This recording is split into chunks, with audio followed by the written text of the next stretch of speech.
Ayan guys, magbe-bake ulit tayo ngayon. May panibagong order. At first time kong mag-bake mag-isa. Kasi hindi nakapag-bake yung asawa ko kagabi. So, ako yung magbe-bake mag-isa ngayon. So, andito yung mga preparation ko. So, tingnan natin kung ano magiging resulta ng first baking ko. Balikan ko kayo later guys. Ayan guys, pang tatlong sip na to.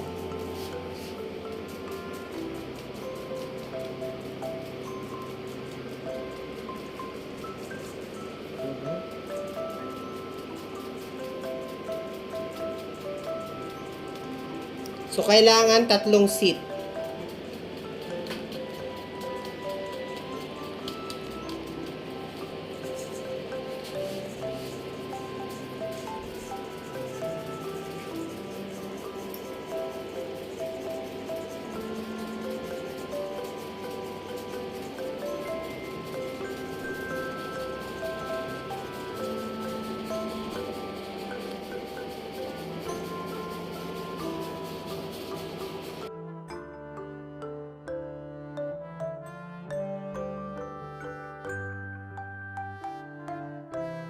Ayan guys, after nating masip yung harina, so ilalagay na natin yung 8 itlog na tinanggalan natin ng white egg.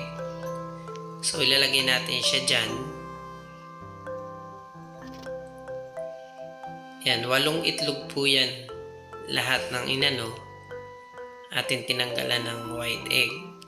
So ngayon, bali imimix na natin yan. Yan, imimix natin yung itlog dun sa harina na ating natimplahan kanina. Hindi ko na naipakita sa inyo yung pagtimpla ng harina. Sunod natin na ilalagay naman dyan yung pineapple juice. Pampalasa. Yan. Yan yung pineapple juice. Tapos imimix natin ulit.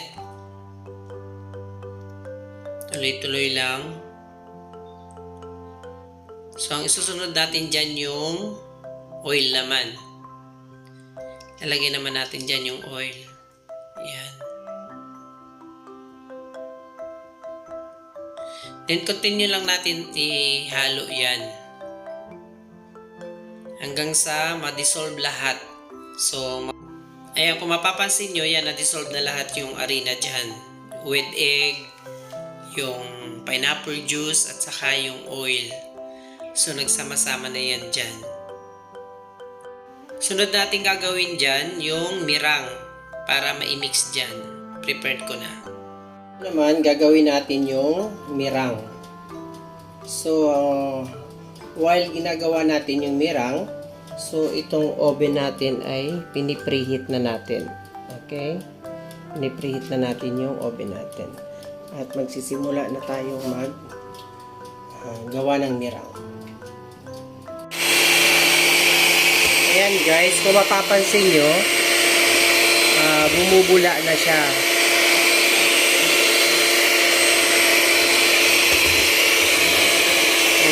So, lagay naman natin yung vinegar. Yung 2 tablespoon na vinegar. So, na-measure na natin siya. Nalagay na natin siya dito. Ayan. Then, i-blend natin ulit siya.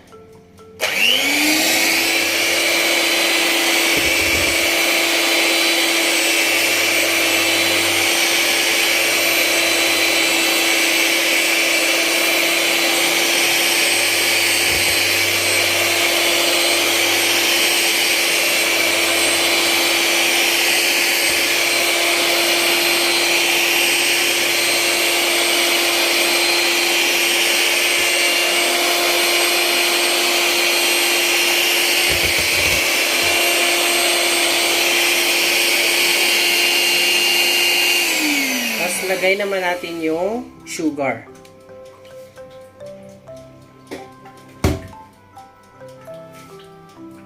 Pero hindi natin bibiglain yung sugar. Pakunti-kunti lang.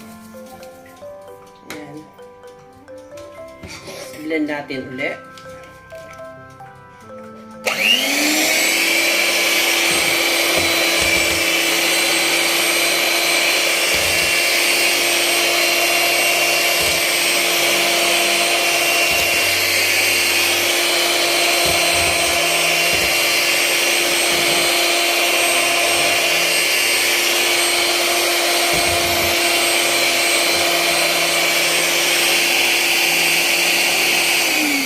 Ilalagay ulit natin yung sugar.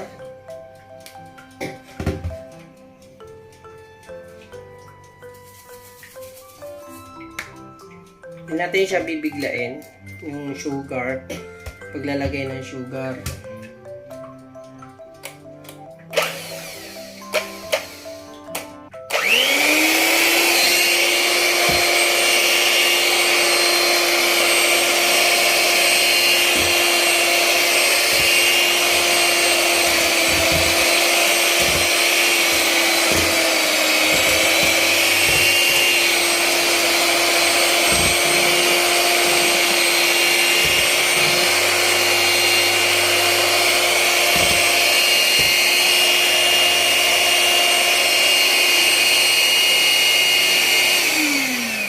Lagay na natin lahat yung sugar.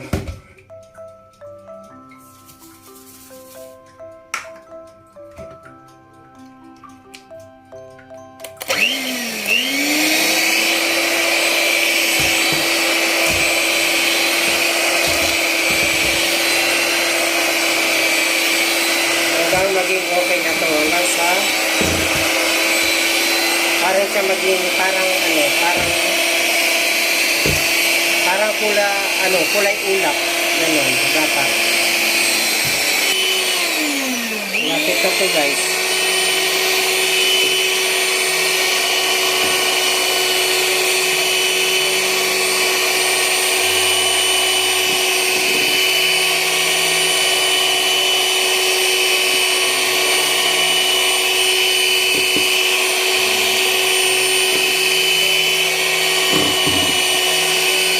A few moments later.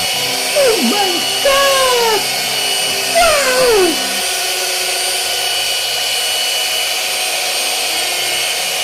Baking tayo, guys.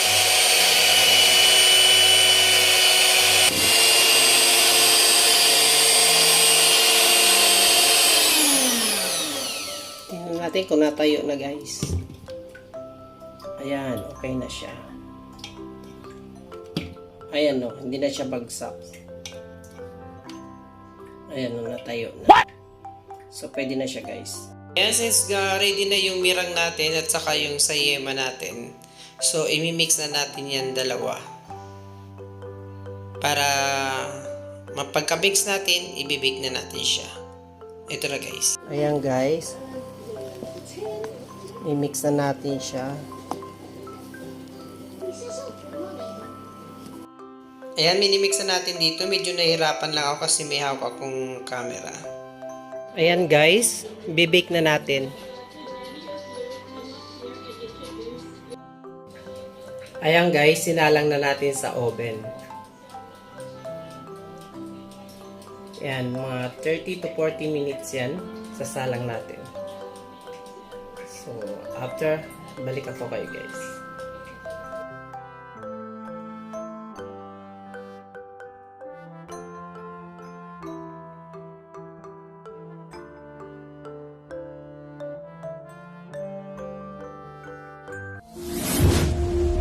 Welcome to my new member.